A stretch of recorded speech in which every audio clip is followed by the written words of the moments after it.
अस्सलाम वालेकुम। अब जो हमारा टॉपिक है वो इंडस्ट्रियलाइजेशन के ऊपर है कि किस तरह से एग्जैक्टली अमेरिका जो था वो इंडस्ट्रियलाइजेशन में आगे गया, how did it prosper as a country. ठीक है, तो अगेन इसके भी आ जाते हैं कि फैक्टर्स रिस्पॉन्सिबल फॉर इंडस्ट्रियलाइजेशन या कॉजेज क्या हैं अब इंडस्ट्रियलाइजेशन के। अगेन इसके सवालात इस तरह पे आ जाते हैं। फैक्टर्स में देखिएगा, again I listed down 7 factors at least. Let me just there are 7 factors with a lot of sub points, so I'm expecting that when you attempt the question it should be a very comprehensive one. ठीक है, जो मैं बोल रही हूँ again please write it down. Time and again I'm repeating. अच्छा जी, सबसे पहली जो बात है वो है vast natural resources. ठीक है, be it coal, oil, metals, anything, America started discovering that within itself. So coal की जो मिला था अमेरिका को, it was from the mountains of Pennsylvania and New Mexico and Virginia. ठीक है, और America started mining, sorry not 300, 500 million tons of coals a year, million tons of coal per year. ठीक है, एंड दिस वाज बाय 1910। ठीक है, similarly oil जो था वो आपका मोस्टली टेक्सास, कैलिफोर्निया और कैंसस से बरामद हो रहा था, और पर ईयर फिर ऑयल की जो प्रोडक्शन थी it went up to 2 million barrels for America. इसके अलावा a lot of iron ores, जिस तरह वो मिशिगन से आपको मिलते थे या सदर्न जगहों से आपको मिलते थे iron ores.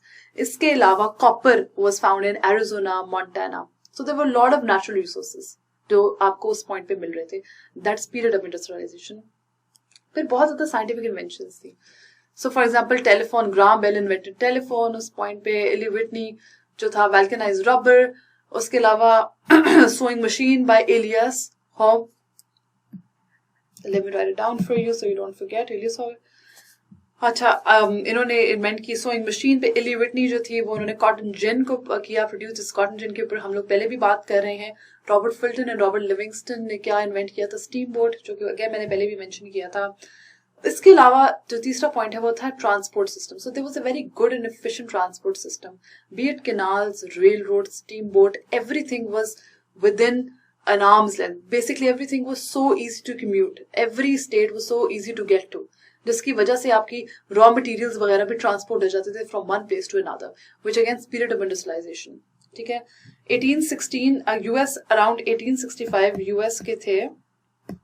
US had around 35,000 miles of canals, miles of railroad, sorry, and then railroads also connected major जो आपके centers होते थे, जो industrial hubs होते थे, railroads उसको भी connect करता था।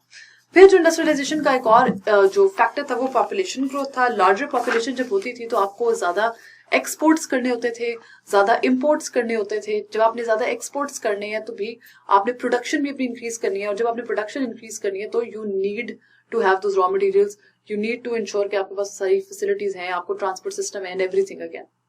ठीक है, उसके बाद कॉन्स्टेंट लेबर सप्लाई।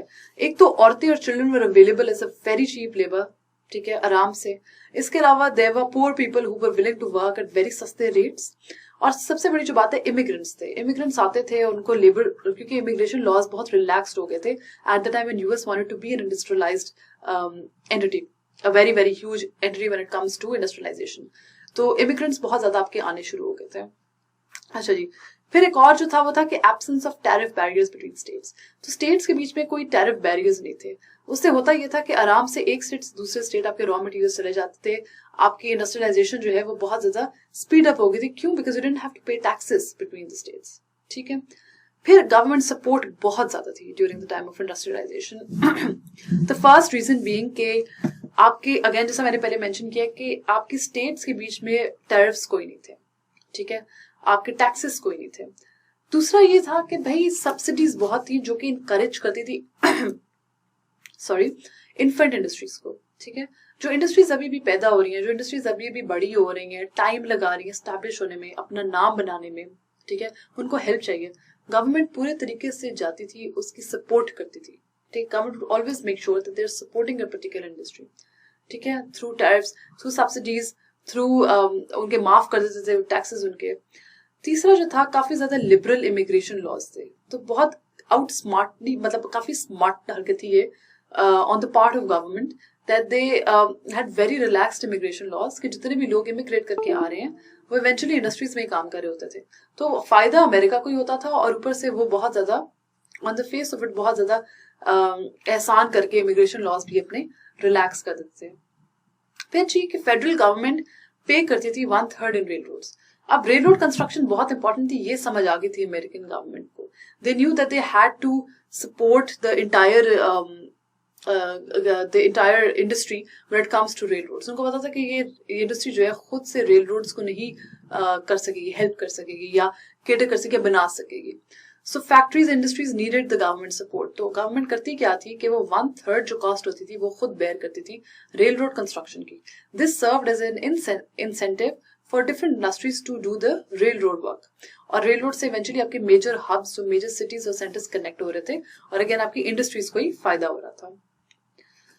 इफेक्ट्स देखते हैं इंडस्ट्रियलाइजेशन के, तो आपकी मिडिल क्लास बहुत इंक्रीज आया था। जब आपकी इंडस्ट्रियलाइजेशन इंक्रीज होती है तो द वेल्थ जो आपके सर्कुलेट हो रही होती है आपकी इकोनॉमी में, आपकी कंट्री में, वो भी बहुत ज्यादा इंक्रीज हो रही होती है। ठीक है, जिससे आपकी मिडिल क्लास में बहुत ज्यादा इंक्रीज आई थी। People from the poor, there was a large shift from the poor to the middle class. फिर urbanization, again with more money आपकी अर्बनाइजेशन बहुत होगी, न्यू सिटीज स्प्रंग अप। ठीक है, नियर फैक्ट्रीज, सबसे बड़ी बात यह कि इंडस्ट्रीज के आसपास बहुत ज्यादा शहर आबाद होने शुरू हो गए थे, तो जनरली अर्बनाइजेशन बहुत इंक्रीज हो गई थी उन एरियाज में। फिर जी जो एक और बड़ी मजे की बात है कि विमेन एम्पावरमेंट। विमेन एम्पावरमेंट का इंडस्ट्रियलाइजेशन से इस तरह से ताल्लुक है कि जितनी जॉब्स बहुत क्रिएट होने लगी, ज्यादा इंडस्ट्रीज थी, जॉब्स क्रिएट हुई, तो जी औरतों ने अपनी इंडिपेंडेंस को एक्सरसाइज किया।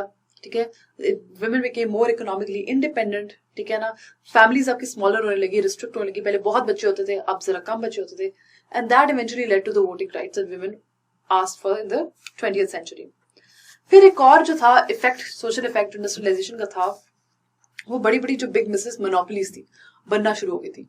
अब बिजनेस मोनोपोलीज करती क्या थी कि इंडस्ट्रीज कॉस्ट कटिंग मेथड इस्तेमाल करती थी। ठीक है, लेट्स से एक इंडस्ट्री अमेरिका में है and it has a branch in one of the countries abroad, so it's going to use cost cutting methods over there. What it's going to do is के वहां पे raw materials जो है वो cheaper इस्तेमाल करेगी, वहां पे कम गलत मटेरियल इस्तेमाल करेगी या कम प्राइस में मटेरियल्स को इस्तेमाल करेगी, because it's another country with different laws and regulations. ठीक है, तो इस तरह से बिग बिजनेसेस ने अपनी मोनोपोलीज जो थी वो सेट कर ली थी थ्रू दिस। फिर जी रोड टू इम्पीरियलिज्म, जब ज्यादा इंडस्ट्रियलाइजेशन हुई, जब और एक्सेस हुआ फॉरेन मार्केट्स की तरफ। ठीक है, जब आपने फॉरेन मार्केट्स में जाके देखा कि लोगों के क्या है हालात हैं, किस तरह से लोग ट्रेड कर रहे हैं, what is the economy of a country look like, सब कुछ आपने देखा, तो एक हवस पैदा हुई इंपीरियलिज्म की भी। ठीक है, which eventually we are going to discuss in the later chapters कि किस तरह से you went and you annexed different countries, you went and you established your own territory in different countries because you wanted कि भाई आप America यहाँ तक भी स्प्रेड करें। ठीक है, so something it's very interesting to note कि imperialism, annexation, colonization was something that America was strictly against. It was strictly against initially, and this is exactly what it did बाद में, because it became a superpower. Thank you so much, and this ends the industrialization chapter.